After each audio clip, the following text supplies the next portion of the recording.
Հիմա Հայաստանում բավականին բարդ իրավիճակ ստեղծվեց այս ընտրություններով, որովհետև ունենք պարտված իշխանություն եւ չհաղթած ներողություն, պարտված ընդդիմություն եւ չհաղթած իշխանություններ։ Այսպիսի վիճակ ունենք մենք։ Ընդդիմությունը այո պարտվել է, իշխանությունը չի հաղթել։ Իրենք 50% վստահություն չունեն։ Իրենք խորհրդարանում ենթադրենք ունեն 60% վստահություն։ Քվե, բայց հասարակության մեջ 50%-ից պակաս է։ Իսկ առաջիկայում, երբ որ ես խոսում եմ հանրաքվեի մասին, հանրաքվեի դեպքում 50%-ից ավել պիտի լինի։ Սա մեկ, երկրորդ, եթե հիմա անդիմադիր ուժերը նաև ինչ որտեղ իրար դեմ էին պայքարում, որպեսզի ավելի շատ քվե ստանան։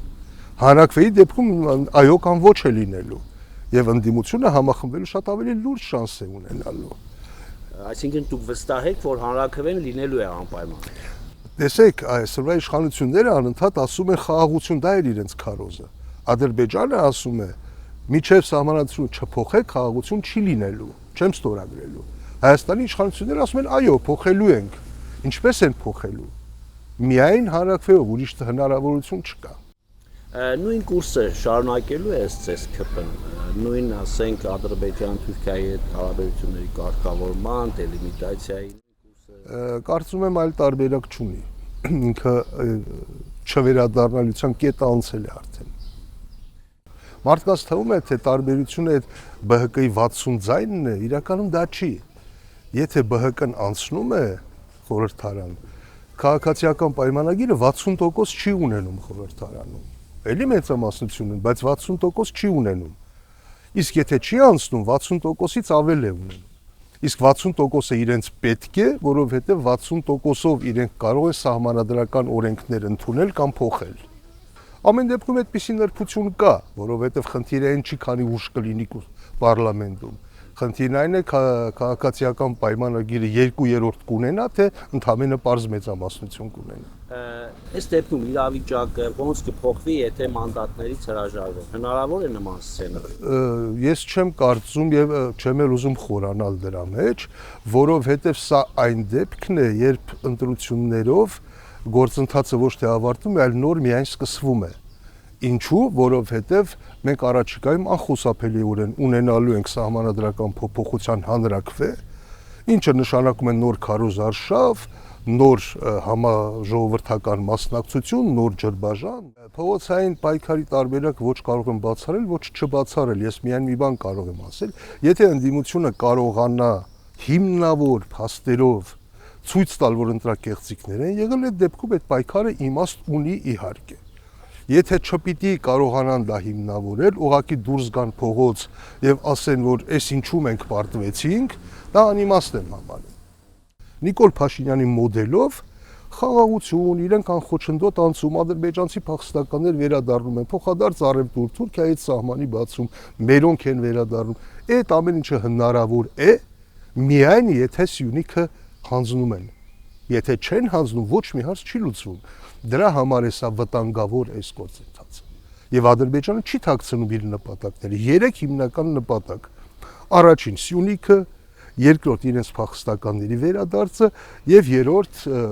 կոնտրիբուցիաները, փոխհատուցումը, որի դիմաց բնական է Հայաստանը այդքան միջոց չի, որ իրենք ակնկալում են վերցնել հանքավայրերը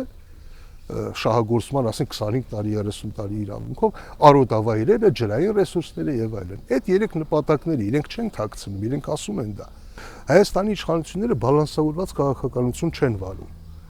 Մեր տարածաշրջանում նկատի ունեմ Հարավային Կովկասը։ Խաղաղություն եւ կայունություն եղել է միայն այն ժամանակահատվածներում, երբ եղել է կոնսենսուս Ռուսաստանի, Թուրքիայի եւ Իրանի միջեւ։ Հենց որ բալանսը խախտվել է, այստեղ եղել են պատերազմներ։ Հետևաբար, անկախ նրանից, թե ինչ կասին Միացյալ Նահանգները, Եվրամիությունը, դիտորդները, եթե այդ 3-ի միջև բալանսը խախտվում է, այստեղ պատերազմի հավանականությունը մեծ է։ Դրա համար էլ որքան էլ մեզ համար տհաճ լինի, ես միշտ ասել եմ, 3 գումարած 3 ֆորմատը շատ վատն է, բայց այդ ֆորմատով ստորագրված փաստաթուղթը կիրականացվի։ Եթե այդ 3 գումարած 3-ը չի են, 3 մեծ տերը չկան, ուզում ես 10 հատ խաղաղության համաձայնագրիչ ստորագրի։ Դա չի լինելու, եթե այդ բալանսը չկա, կոնսենսուսը չկա։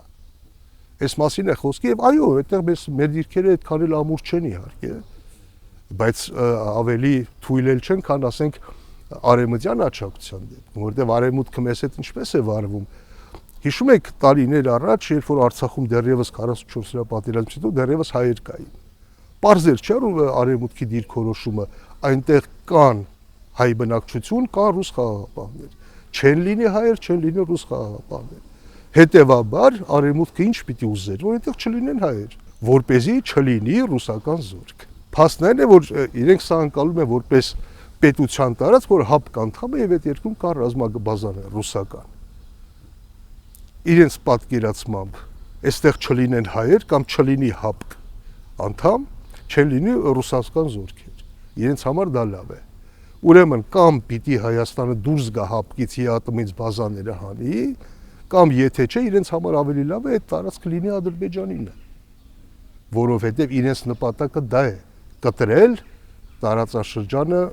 Ռուսաստանն ու Իրանը կտրել եւ իրենք միշտ ասել են, մենք այս տարածքը պատկերացնում ենք որպես միասնական անվտանգային համակարգ։ Եթե հաշվի առնենք ու ընդունենք, որ այդ քիչ հավանական իհարկե տարբերակը, որ հարաբերությունները խզենք, ռազմական բազան հանենք, ինչ վտանգներով է հղի այդ դեպքում։ Դե գիտեք, Ռուսաստանը բազմաթիվ լծակներ ունի Հայաստանի վրա ազդելու։ Ռուսաստանը կարող է մեզ վնաս հասցնել, ինչպես մի քանի անգամ հասցրել է, բայց հենց դրա համար է պետք կարգավորել, որ կարող են մեզ վնաս հասցնել, որովհետև այո, կարող են հարվածել մեզ եւ հարվածել են, բայց եթե Ռուսաստանը փափուկ անվնաս արջուկ լիներ, հա, կարելի էր նաեւ հարաբերությունները չկարգավորել, ինչ է պատահել, բայց քանի որ վտանգավոր է, դրա համար պիտի Ռուսաստանի հետ հարաբերություններ կարգավորել, ՀԱՊԿ-ի մասին։ ՀԱՊԿ-ից դուրս գալ, դուրս չգալ։ Մարդկանց թվում է, թե այդ երկրները ՀԱՊԿ-ի անդամ են դառնում, որպեսզի Ռուսաստանը իրենց պաշտպանի, չէ։ Իրենք ՀԱՊԿ-ի անդամ են դառնում, որպեսզի Ռուսաստանը իրենց վրա չհարձակվի։ Ու նաև տնտեսական օգուտներ քաղել։ Իհարկե։ Հա, այսինքն Ռուսաստանի հետ վրա հույս դնել պետք չի որպես դաշնակից։ Ռուսաստանը շատ վատ դաշնակից է, բայց շատ վտանգավոր թշնամի է։ Եվ բազմիցս մենք դա տեսել ենք մեր պատմության ընթացքում։ Հետևաբար այդ առճակատման գնալը մեզ համար վտանգավոր է շատ։ Ես հույս ունեմ, որ Ռուսաստանը եթե որոշի հարվածել մեզ, գոնե գործի կդնի միայն տնտեսական լծակները եւ ոչ թե այլ ձևով, ինչպես մի անգամ արդեն արել են, համատեղ բարդ օպերացիա իրականացնեն, այս անգամ Սյունիքի նկատմամբ հույս ունեմ այդպես չի լինի։ Ուղղակի պիտի խելամիտ իշխանություններ լինեն, ինչը այս դեպքում առայժմ չի երևում։